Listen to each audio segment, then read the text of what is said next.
மலேசியாவில் தொடங்கி இன்று சென்னை நோக்கி அனைவரின் நம்பிக்கையை பெற வந்திருக்கும் இந்த குழுமத்தின் நிறுவனர் அன்பு அண்ணன் இக்பால் அவர்களே, அறிவுரை வழங்கி ஸ்பெஷல் அட்வைசராக இருக்கின்ற இனிய சகோதரர் சாகுல் அவர்களே, இவரை இருந்திருக்கிற அமைச்சர் பெருமக்களே, பல்வேறு கட்சிகளை சார்ந்த தலைவர் பெருமக்களே, எனக்கு முன் பேசிய அமைச்சர் அன்பில் மகேஷ் அவர்களே, சீமான் அவர்களே, டாக்டர் சரவணன் அவர்களே, பேச இருக்கின்ற தலைவர் பெருமக்களே, உங்கள் அனைவருக்கும் ஊடக, பத்திரிகை,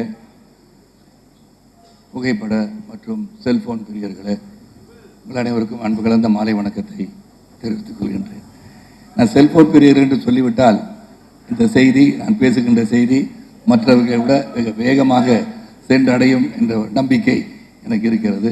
ஆகவே தான் அந்த செல்போன் பிரியர்களுக்கு நான் என்றுமே ஒரு நன்றியும் வணக்கத்தையும் தெரிவித்து விடுகின்றேன். நம்பிக்கை, எனக்கும் பத்திரிகை உலகத்திற்கும் என்ன சம்பந்தம் என்று பார்த்தீர்கள் என்று சொன்னால்,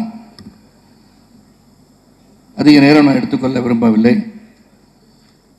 என் பெரியப்பா ஆதித்தனார் அவர்கள் ஒரு காலகட்டத்திலே பத்திரிகை துவங்கும் போது அந்த காகிதத்தை காலையிலே அதை செய்வதற்கான முயற்சி எடுத்து காகிதத்தை உருவாக்கி அதை உலர வைத்து பிறகு அச்சிட்டு கையிலே கொண்டு சேர்க்கின்ற ஒரு பத்திரிகையாக தான் தினத்தந்தி உருவாக்கியது என்பது எனக்கு தெரியும்.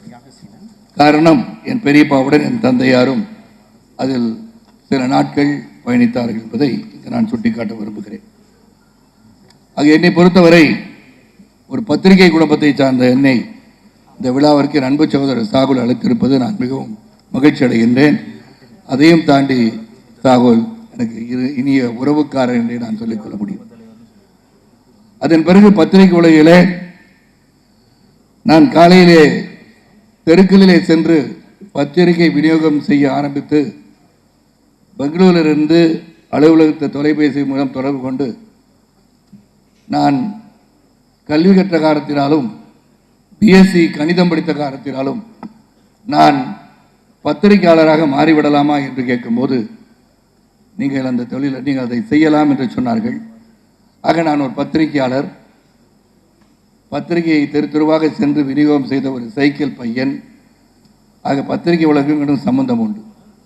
அப்போல்லாம் பத்திரிகை செய்தி சொல்லணும்னா போஸ்ட் ஆஃபீஸில் போயிட்டு லைட்னிங் கால் புக் பண்ணணும்.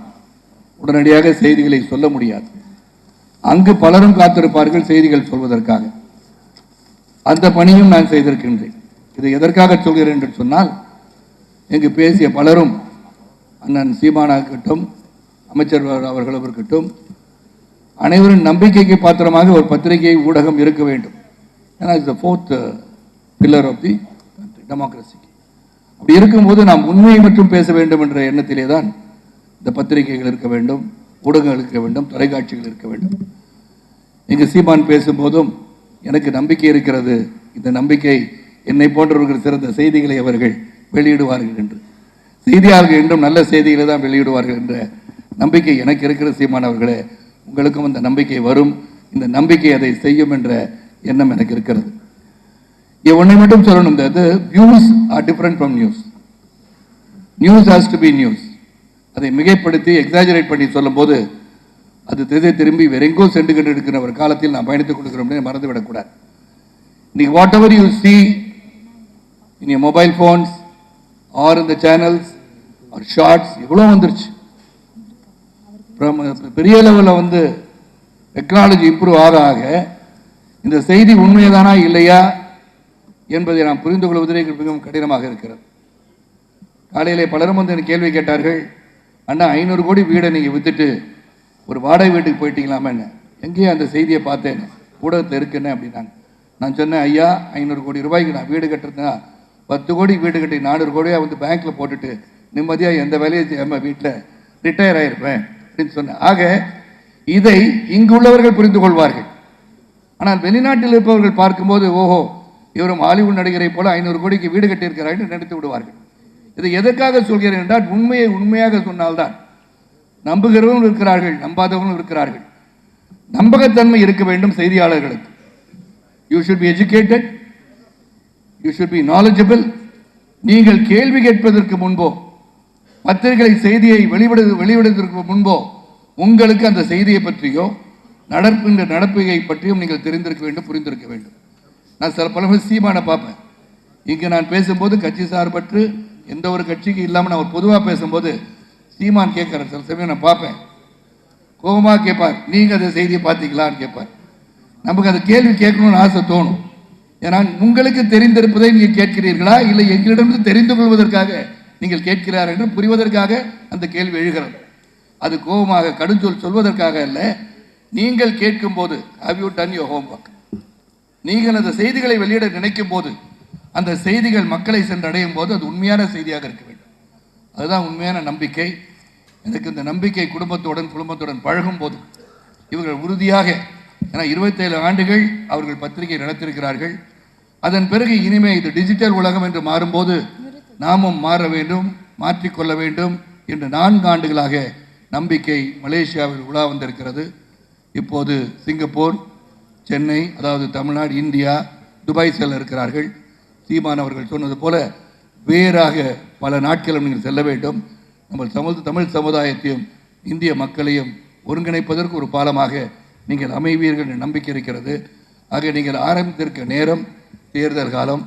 நல்ல அட்வைசர் சாகுல் அவர்கள் உன்னிப்பாக அனைவருடன் பேசி எப்போ இந்த நம்பிக்கையை நாம் தமிழகத்துக்கு எடுத்துச் செல்ல வேண்டும் என்று சிறந்த ஒரு அறிவுரை கொடுத்து, தேர்தல் களத்திலே பல செய்திகள் இருக்கும், உண்மைகளும் இருக்கும், பொய்களும் இருக்கும், எதை சிறப்பாக போட வேண்டும் என்பதை அதை சிறப்பாக செய்ய வேண்டும் என்ற உறுதியோடு நம்மகிட்ட பேசும்போது தெரியுது. இந்த குடும்பத்தில் நான் பழகியிருக்கேன். எதையும் உண்மையாக பேசுவது மட்டும்தான் அவளுக்கு தெரிகிறது என்பது நிச்சயமாக உங்கள் மத்தியிலே நான் பகிர்ந்து கொள்ள ஆசைப்படுகிறேன். ஆனால் நிச்சயமாக நம்பிக்கை மீது நம்பிக்கை வையுங்கள். பல ஊடகங்கள் இருக்கீங்க, எல்லாரும் நல்ல செய்திகள் தான் போடுறீங்க, அதற்கான முயற்சிகள் செய்தீங்க.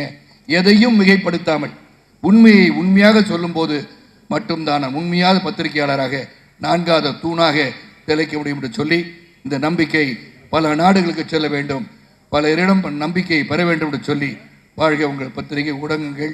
இந்த ஊடகங்கள் மட்டுமல்ல, நீங்கள் சரியான கருத்துக்களை, ஆழமான கருத்துக்களை, நல்லவைகளை எடுத்துச் சொல்லுங்கள். நிச்சயமாக நீங்கள் வெற்றி பெறுவீர்கள் என்று சொல்லி வருகை தந்த அனைவருக்கும் சாகுல் குடும்பத்தின் சார்பாக மீண்டும் ஒருமுறை நன்றியை கூறி வணக்கம் கூறி விடைபெறுகின்றேன். நன்றி, வணக்கம்.